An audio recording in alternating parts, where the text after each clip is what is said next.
सदन के बाहर हमारे साथ मौजूद हैं कृष्ण बेदी जी बातचीत करने के लिए। कृष्ण बेदी जी, आपसे जानना चाहूँगा, जिस तरीके से सदन में आज जमकर चर्चा हुई, जमकर बहस हुई ग्रुप डी को लेकर कि ग्रुप डी में योग्यता तो रखी गई थी 10वीं पास के लिए, लेकिन उसमें जो बच्चे निकल कर सामने आए, MA, MPhil, PhD तक के बच्चे आए, जो 10वीं की योग्यता वो कहीं ना कहीं धरी की धरी रहे। देखिए, आप लोग 20 तारीख से सदन देख रहे हो। वैसे तो जो बॉडी लैंग्वेज देख रहे हो आप, जींद उपचुनाव के बाद, मेयर चुनाव के बाद, विपक्ष के पास कुछ कहने को है नहीं है।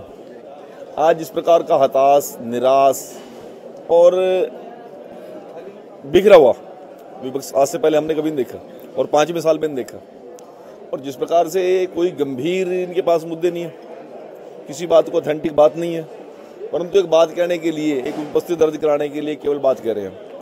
इन लोगों से एक बात पूछिए आप जरा, कोई मिले आपको कांग्रेस का या इंडियन नेशनल दल का या किसी पार्टी का आदमी, सरकार मिनिमम क्वालिफिकेशन किसी चीज़ की तय कर सकती है, हायर क्वालिफिकेशन कोई तय नहीं कर सकता। यदि आप कोई हायर क्वालिफिकेशन तय करने लग गए तो अगले लोगों के पास राइट है।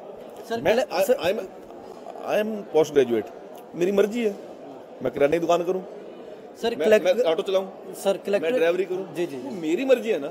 मेरी मर्जी पे मैं PhD होने के बाद मैं यदि ग्रुप डी की नौकरी करना चाहता हूं तो करूं, परंतु मिनिमम क्वालिफिकेशन हम तय कर सकते थे, हमने की है।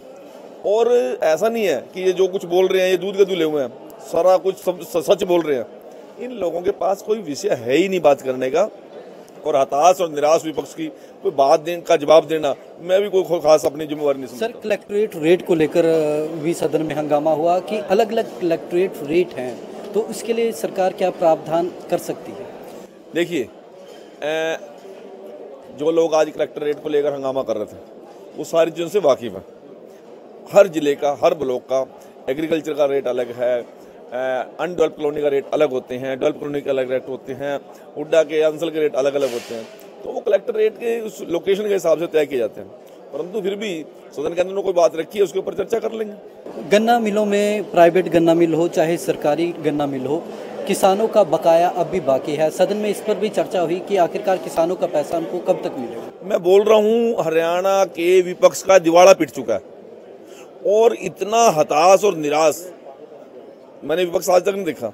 उनको रनिंग सीजन की बात कर रहे हैं। वो कोई पिछले साल का बकाया देना हो तो हमसे बात करें ना, बिना वजह की बात सारे बकाया। अरे जब उसमें पहले से तय है, जब तक क्रैसिंग सीजन कंप्लीट नहीं होता टोटल पेमेंट नहीं की जाती, चाहे वो प्राइवेट शुगर मिल्स हैं चाहे कोऑपरेटिव की हैं। अब सदन में विपक्ष का दिवाला पिट गया हो, दिमाग से सोचना बंद कर दिया हो या सुनने की स्थिति में चला गया हो, उसका हमारे पास क्या इलाज है? अभय सिंह चौटाला ने स्वामीनाथन रिपोर्ट के लागू करने को लेकर सवाल उठाया। उन्होंने साफ तौर पर कहा कि किसान का जो लागत मूल्य है उससे 50% ज़्यादा देने का वादा किया गया है, लेकिन किसान को वो मिल नहीं पा रहा है। अब ये जिसकी बात करते हैं कोई इनको मुंह नहीं लगा रहा।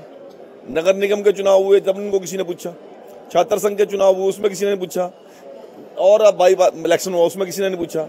यदि इनकी बात में कोई ऑथेंटिकता होती, सच्चाई होती, तो लोग भारतीय जनता पार्टी को वोट मत देते। इन लोगों के पास कोई सच्चाई नहीं है, ये तो केवल एक बौखलाहट में बयानबाजी कर रहे हैं। ना इनको स्वामीनाथन आयोग का ज्ञान है, ना इनके पास कोई मुद्दा है।